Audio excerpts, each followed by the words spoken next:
السلام علیکم dear students, ایک بار پھر ہم آپ کی خدمت میں حاضر ہیں اپنے ایک نئے لیکچر کے ساتھ، جو کہ لیکچر نمبر 2 ہے اور نظم نمبر 6 کی مکمل مشق ہے، جس کو ہم آپ کے سامنے یہاں پر حل کریں گے۔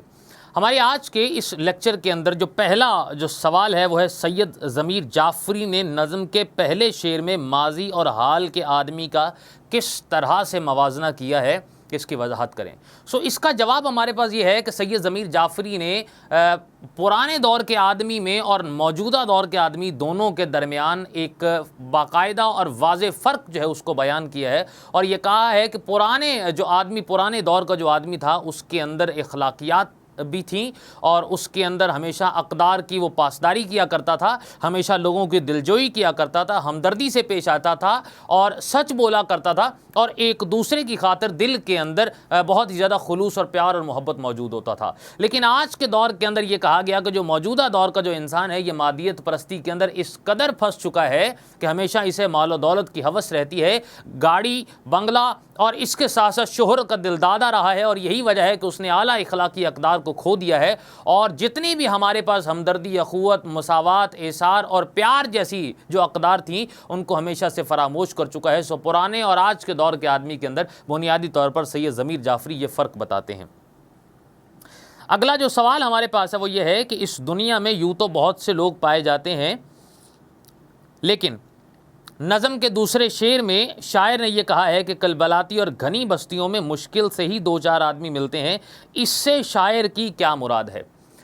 شاعر بنیادی طور پر یہ کہتا ہے کہ موجودہ دور کے اندر جس طریقے سے آبادی گنجان آباد ہو چکی ہے، جگہ جگہ ایک گھر کے ساتھ ایک گھر ہے، اور ہر ایک گھر کے اندر 10 سے زائد افراد وہاں پر زندگی گزار رہے ہیں، لیکن 2 سے 4 لوگ ہی ایسے ملتے ہیں ایک بڑے معاشرے کے اندر جن کے اندر انسانیت جو ہے وہ پائی جاتی ہے، اور بہت کم ایسا ہوتا ہے جو کہ ان روایات کی پاسداری کرتے ہیں اور ایک دوسرے کا اخلاق جو ہے اس کو ترجیح دیتے ہیں اور اچھے طریقے سے پیش آتے ہیں۔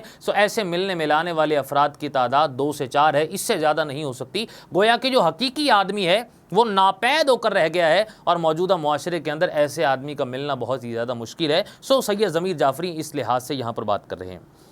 سوال اگلا ہمارے پاس ہے، یہ خالی جگہوں پر مناسب الفاظ لگا کر مصرے مکمل کریں۔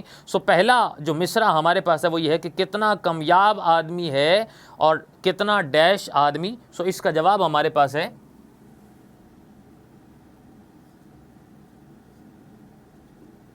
ایک کتنا کامیاب آدمی اور کتنا بسیار اس کو بولا جاتا ہے۔ ایک لفظ تو ہمارے پاس اس کا بسیار آ گیا۔ دوسرا ہمارے پاس جو لفظ ہے یہاں پر پایا جاتا ہے وہ ہے جتنا بیمار آدمی، جتنا ڈیش آدمی اتنا طرح دار آدمی۔ جو دوسرا لفظ ہمارے پاس ہے وہ ہے بیمار۔ تیسرا جملہ ہمارے پاس موجود ہے، کتنا ڈیش لے گیا جینے کا معیار آدمی۔ کتنا اونچا لے گیا، اونچا اس کا ایک آنسر ہے ہمارے پاس۔ جبکہ چوتھا ہمارے پاس جو جملہ ہے وہ ہے، تھا ضمیر جعفری بھی ایک ڈیش آدمی۔ اس کی جگہ ہمارے پاس لفظ آ جاتا ہے مزیدار۔ کتنا ضمیر جعفری بھی ایک مزیدار آدمی۔ اس میں سے یہ 4 ہمارے پاس جو جملے ہیں جن کو ہم نے یہاں پر مکمل کرنا تھا، اور یہ 3 سوالوں پر مشتمل ہماری ایکسرسائز ابھی اپنے اختتام کو پہنچتی ہے۔ نئے لیکچر کے ساتھ دوبارہ آپ کی خدمت میں حاضر ہوتے ہیں۔ اجازت دیجیے، اللہ حافظ۔